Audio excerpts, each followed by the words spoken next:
தேசிய கட்சிகளான பாஜகவும் காங்கிரசும் அடுத்த வருஷம் நடக்க போற சட்டமன்ற தேர்தலை மனசுல வச்சு கட்சிக்குள்ள மாற்றங்களை கொண்டு வர்றாங்களாம். அதே போல உள்ளாட்சி தேர்தலுக்காக மாநில கட்சிகளும் மாற்றங்கள் செய்யறாங்களாமாங்க, பேசிக்கிறாங்க.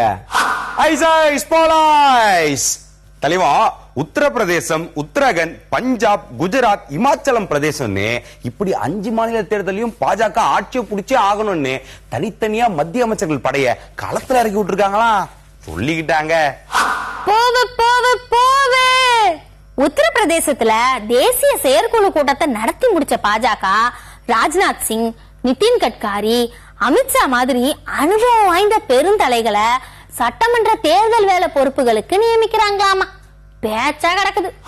காங்கிரஸ் கட்சியிலயும் இந்த 5 மாநில தேர்தல்ல கோட்டையை விட்டுறக்கூடாது அப்படின்னு மாநில பொறுப்பாளர்கள், மேலிட பார்வையாளர்கள்னு அடுத்தடுத்த மாற்றங்களை ஏற்படுத்திக்கிட்டே இருக்காங்களாம், சொல்லிட்டாங்க. ஐயா, உத்தரப்பிரதேசத்துல குலாம் நபி ஆசாத்தையும் பஞ்சாப்ல கமல்நாத்தையும் தேர்தல் பொறுப்பாளர் நியமிச்சதுக்கு பின்னாடி அடுத்த வருஷ தேர்தல் ஏற்பாடுகள் முன்னால நிக்குதான். அது மட்டும் இல்லாம இன்னும் பல பொறுப்புகள் மாறுமா, பேசிக்கிட்டுதாங்க ஐயா.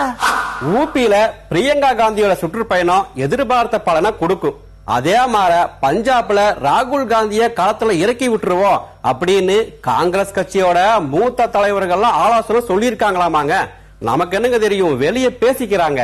இன்னொரு பக்கம் என்னன்னா, தேசிய கட்சிகள் எல்லாம் பொறுப்பாளர்கள் மாற்றத்துல மும்முரமா இருக்க, மாநில கட்சிகள்லயும் அதிரடி மாற்றங்கள் தொடருமா. குறிப்பா அதிமுகவிலையும் திமுகவிலையும் மாவட்ட பொறுப்பாளர்களை மாத்துவாங்களா, சொல்லிக்கிட்டாங்க. திமுகவுல மாவட்ட பொறுப்புல இருந்து நீக்கப்பட்ட நாமக்கல் காந்தி செல்வன் தளபதியோட ஆளாமா. அதனால தளபதிக்கும் தலைவருக்கும் வீட்டுக்குள்ள புகைச்சலு அப்படின்னு சொல்லி போட்டு சில பேர் கிளப்பி விட மொத்த மாவட்டங்கள் மீதான விசாரணை எல்லாம் சைலண்டா நடக்குதாமா, பேச்சா கிடக்குது. அதிமுகல பொறுப்பாளர்கள் மாற்றத்துக்கு பின்னால சில பேர் இருக்காங்க அப்படின்னு கைய காட்டுவாங்க. அதே போல திமுகல திருவெரும்பூர் எம்எல்ஏ, பழனி எம்எல்ஏ மற்றும் அந்த ஹைடெக் டீம்னு எது நடந்தாலும் அந்த பக்கம் கைய காட்டுறாங்களாம், சொல்லிக்கிட்டாங்க. ஐயா, உள்ளாட்சி தேர்தல மக்கள் நல கூட்டணியோட சேர்ந்தே சந்திப்போம்னு முடிவெடுத்திருக்கிற தேமுதிகவுல ஜூன் 20க்கு அப்புறம் பொறுப்பாளர்கள் மாற்றம் நடக்கிறதுக்கு வாய்ப்பு இருக்குதான். நானாவா சொல்லுதேன், பேசிக்கிட்டுதாங்க ஐயா.